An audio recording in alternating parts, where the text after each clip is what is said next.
Assim, eu vejo o Cruzeiro como favorito para o confronto, embora o Cruzeiro nas mãos do Diniz ainda não esteja na sua melhor forma, o Diniz não venceu ainda como técnico do Cruzeiro, em termos de material humano, o Cruzeiro é melhor do que o Lanús, e até em termos de momento também, o Lanús perdeu do Independiente, jogando em casa, perdeu do Independiente no último final de semana, faz o campeonato argentino muito ruim, tá lá embaixo.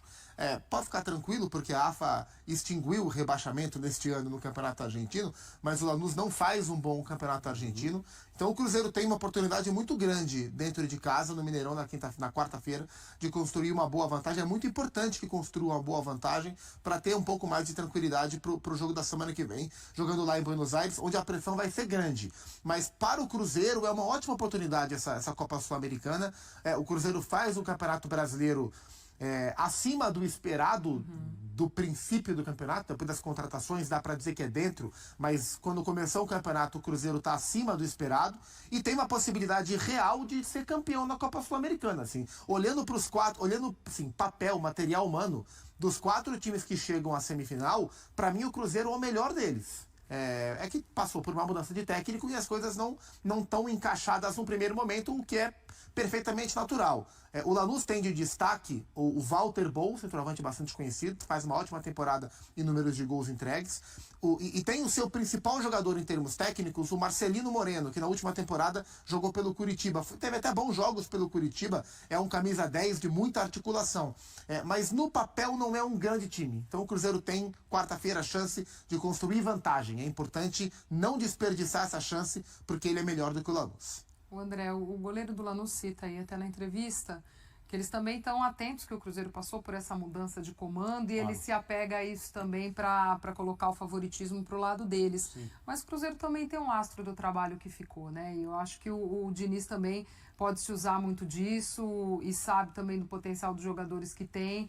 Não por ser uma mudança de comando, esse Cruzeiro também vai deixar de desempenhar. Né? Essas posturas em entrevistas, elas devem ser consideradas como parte do espetáculo, né? Sim. Porque existem as estratégias, né? A mais usada, não, eles são os favoritos, eles têm a responsabilidade. Nós estamos aqui, né, esperando. O Aguirre foi nessa linha aí. É isso, então você faz isso para que você tenha, pelo menos, a ideia de uma pressão menor do seu lado, entregando essa responsabilidade para outra equipe e passando o problema. Agora lidem com isso, né? Mas não, o goleiro do Lanús preferiu fazer o contrário.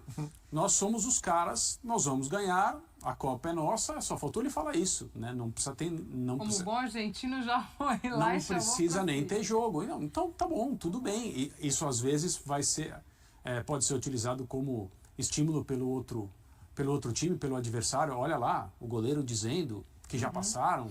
Talvez, né, no futebol de hoje alguns jogadores não se deixem levar por esse tipo de coisa, mas ainda continua acontecendo. Eu não vejo nada de errado, acho ótimo quando alguém demonstra tanta confiança assim no seu lado, né, na sua equipe, no seu potencial.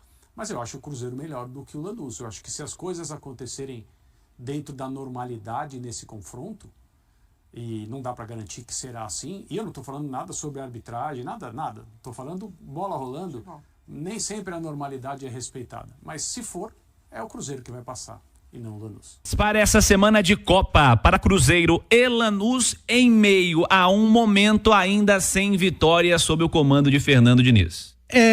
Primeiro, virar a chavinha, né? É meio chavão isso, né? Trocar o chip, virar a chavinha, mas é isso. O Cruzeiro precisa esquecer momentaneamente o brasileiro, que está muito mal, né? Os últimos 11 jogos do Cruzeiro no brasileiro, apenas uma vitória. E se apegar ao que tem acontecido desde que o Fernando Diniz chegou. E não estou falando pela sequência sem vitórias, mas pela evolução do time. Para mim está muito claro que desde o jogo contra o Libertad até o último jogo contra o Bahia, há uma melhora. A gente já vê muita coisa de Fernando Diniz nesse Cruzeiro, a gente vê evolução, mas é claro que está longe do ideal. Ninguém está cobrando que o Cruzeiro do Fernando Diniz com 4, 5 jogos vire o Fluminense do Fernando Diniz campeão da América. A gente sabe que demora e o jeito do Fernando Diniz de jogar demora ainda mais. Só que já dá para ver evolução. O Cruzeiro do jogo contra o Bahia já foi bem melhor do que aquele Cruzeiro da partida contra o Libertad, foi melhor do que os outros jogos também. Agora, precisa colocar o pé na forma, né, Cirilo? O Cruzeiro, quando cria, precisa transformar o que cria em gols. Não adianta eu chegar aqui, virar pro torcedor e dizer que tem evolução, sendo que a gente enxerga essa evolução em campo, mas ela não é transformada em resultado. Não existe a Copa Sul-Americana do desempenho. Não existe o Campeonato Brasileiro da evolução. Existe o Campeonato Brasileiro e a Copa Sul-Americana em que vitórias dão pontos e conquistas. No Brasileiro, o Cruzeiro precisa de vitórias para conseguir vaga na Libertadores e na Sul-Americana precisa de vitória para chegar à conquista, que é a tão sonhada. Então precisa transformar essa evolução, aquilo que cria, em vitória. Não adianta a gente ficar aqui falando em melhora, em desempenho, sendo que o time não tem entregado resultado. E é isso que o torcedor quer e é disso que o time e que o técnico vivem.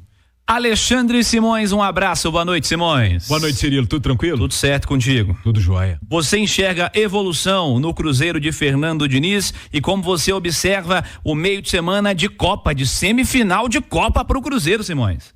Belo Horizonte aí no centro das atenções, né? Porque recebe um jogo amanhã, um jogaço, esse Atlético e River Plate, na quarta-feira esse Cruzeiro e Lanús, com o Lanús carregando uma enorme expectativa de a decisão da Copa Sul-Americana. Eu acho que no jogo contra o Bahia aconteceu sim uma evolução do Cruzeiro, sabe? Eu acho que o time teve é que o adversário era muito forte também, né? O Bahia tem um bom time, não é à toa que está na ponta do Campeonato Brasileiro aí, brigando também por G6. Faltam ajustes, né? E talvez o maior desses ajustes, e já pensando na quarta-feira, seja aproximar mais o Matheus Pereira do gol, sabe? Eu acho que assim, o Matheus Pereira é um cara que tem muita qualidade de criação, de colocar os companheiros na cara do gol, assim como fez com o Gabriel Veron. Então eu acho que a grande lição que fica desse jogo contra o Bahia, e que eu acho que já deve ser utilizada na partida contra o Lanús, é justamente essa: tentar aproximar o Matheus Pereira mais do gol, para que ele possa fazer a diferença com a qualidade que ele tem. Ale Oliveira, um abraço, boa noite, Ale. Boa noite, Cirilo, boa noite aos companheiros e boa noite para todo mundo que nos consagra aqui na rádio mais ouvida do Brasil. A sua visão sobre o momento do Cruzeiro e como esse momento pode interferir, influenciar nas semifinais da Copa Sul-Americana. Você tá confiante que o Cruzeiro vai conseguir colocar em prática esse favoritismo contra o Lanús, Ale? Eu tô confiante, primeiro porque eu acho que individualmente o Cruzeiro é melhor time do que o Lanús. A gente tá falando aqui das 10 vitórias, uma vitória nas últimas 10 rodadas do Cruzeiro no Brasileiro. O Lanús já não vence há 9 jogos, né? Então, somando aí Sul-Americano e Campeonato Argentino, a situação é bem pior. 21º do Campeonato Argentino, que não tem rebaixamento. Então, acho que assim, o meu otimismo ele vem daí. Mas acho que o primeiro tempo, por exemplo, o Bahia teve uma série de oportunidades de fazer os seus gols. Acho que foi inclusive melhor que o Cruzeiro. E a evolução, não sei se eu fico otimista ou pessimista. Por exemplo, você percebe alguns traços do Diniz. É o Matheus Pereira vindo buscar a bola no tiro de meta para jogar a bola pro zagueiro. Isso é uma coisa que ele quer, que ele treinou. Mas isso é bom pro Cruzeiro? É bom para quem isso? Deixar o teu jogador mais rico tecnicamente, mais influente, tão distante do gol assim do adversário? Então, assim, eu tenho várias preocupações, mas confio demais no elenco, na força da torcida, na tradição do Cruzeiro. Tô otimista, mas preocupado, não vou mentir não, viu? Vamos ver, né, como é que o Cruzeiro vai conseguir aí lidar com esse começo de trabalho ainda sem vitórias, que isso não influencie, que seja um Cruzeiro que de fato conquiste essa classificação com um bom jogo já nessa primeira partida contra o Lanús nesta quarta-feira.